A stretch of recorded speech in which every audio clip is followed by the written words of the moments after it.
سورہ نساء کی ایک آیت مبارکہ اور مشہور آیت وراثت سے متعلق، یوصیکم اللہ فی اولادکم للذکر مثل حظ الانثیین، کہ اللہ تمہیں وہ حکم دیتا ہے تمہاری اولادوں کے بارے میں کہ بیٹے کے لیے دو بیٹیوں کی مثل حصہ ہے۔ یہ اللہ نے اولاد سے متعلق کہ ان کو وراثت سے کیا ملے گا۔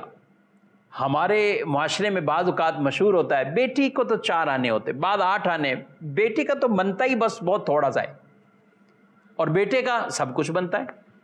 یہ بیٹے کا تو سب کچھ بنتا ہے، بیٹی کا تھوڑا سا بنتا ہے۔ یہ بالکل غلط ہے۔ شریعت نے بیٹے کے لیے دگنا رکھا ہے، بالکل، یعنی جتنا بیٹی کو ملے اس سے دگنا بیٹے کا۔ اگر 50,000 بیٹی کے حصے میں آ رہا ہے تو ₹1,00,000 بیٹے کے حصے میں، یا یوں کہہ لیں کہ ₹1,00,000 بیٹے کو مل رہے ہیں تو 50,000 بیٹی کو ملنا ضروری ہے۔ یہ نہیں کہ بیٹی 25,000 لے لے گی، یہ نہیں کہ بیٹی 10,000 لے لے گی، کیونکہ یہ جتنا بیٹے کو ملا اس سے آدھا بیٹی کو ملے گا۔ تو 2 بیٹیوں کی مثل ایک لڑکے کا۔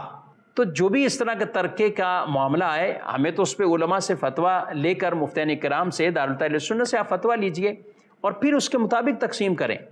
یہاں اللہ پاک نے پوری ان وراثت کو اور وصیت کو باقاعدہ یہاں بیان فرمایا ہے کہ یہ کیسے ترکہ تقسیم ہوگا، بیٹے کا کتنا ہے، بیٹی کا کتنا ہے، اگر اولاد میں سے کوئی فوت ہوتا ہے تو ماں کو کتنا ملے گا، باپ کو کتنا ملے گا، اگر بیوہ ہے تو بیوہ کے لیے کتنا ہے، اس کی اولادیں ہیں تو بیوہ کو کتنا حصہ مل رہا ہے، اگر اولاد نہیں ہے تو بیوہ کو کتنا حصہ مل رہا ہے۔ یہ پوری ڈیٹیل تفصیل یہاں بیان کی گئی۔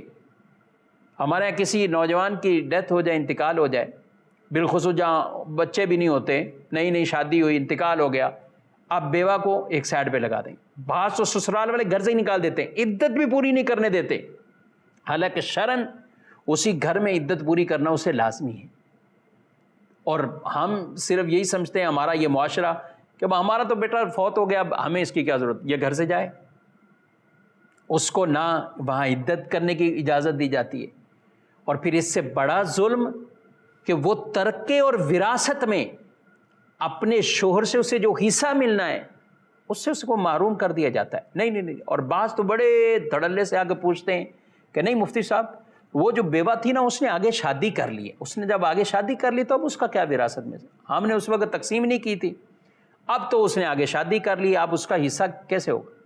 ارے بھائی، جب آپ کے بھائی کا انتقال ہوا تو وہ بیوہ نکاح میں تھی، وہی بیوہ جسے آپ بیوہ کہہ رہے تو وہ ان کے نکاح میں تھی نا، تو اب وہ نکاح میں تھی، اب وہ اس کو وراثت میں سے اس کا پورا حصہ ملے گا۔ اگر اولادیں ہیں تو بیوہ کا 8واں حصہ ہے، اور اگر اولاد نہیں ہے تو اس بیوہ کو 4تھا حصہ وراثت میں سے ملے گا۔